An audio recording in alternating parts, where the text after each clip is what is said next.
ইয়াহজুরিল জামাআ।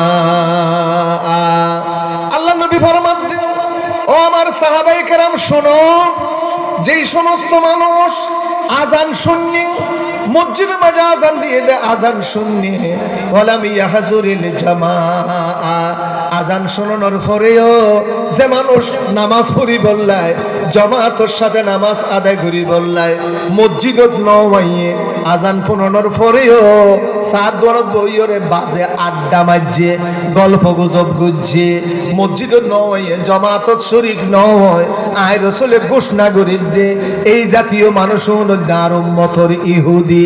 জোরে হন নাউযুবিল্লাহ। এতলাই একজন মুসলমান হতেন চিন্তা করন দরকার, ইবাতে আযান তুললে দরকারে খামতাকিত পারে, অনেক দরকারে খামতাকিত পারে, কিন্তু মসজিদে যখন আযান ও জাগই ইবার কাছে নামাজ উঠতে পারে বেশি দরকারে খাম, আর কিছু তখন না উচিত নয়। তো যাই হোক, আল্লাহ রাসূলের মসজিদে তাইরে পুরুষ সকলের নামাজ পড়িবেলা বেশি উৎসাহিত বুঝছি।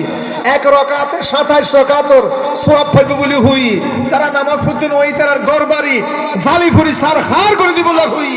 কিন্তু মহিলা সকলের ব্যাপারে হইয়ে দে, ওদের কোন মহিলা যদি মসজিদে নামাজ পড়তে যাইতে চায়, ও সাহাবায়ে কেরাম তোরা তারারে বাধা দিও, তবে তারার গড় মহিলা সকলের গড় নামাজ পড়িবল্লায় উত্তম জায়গা। জোরে হন সুবহানাল্লাহ।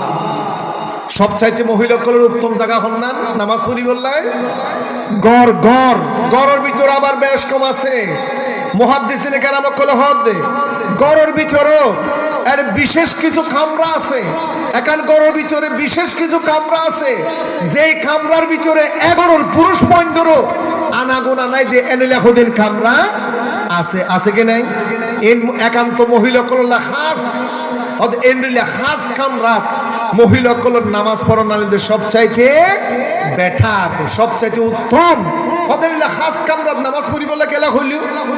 ইয়ানোর একখানা কারণ আছে, মুহাদ্দিসিনে কেরামত করলে ইয়ানোর ব্যাখ্যা দিয়ে দে।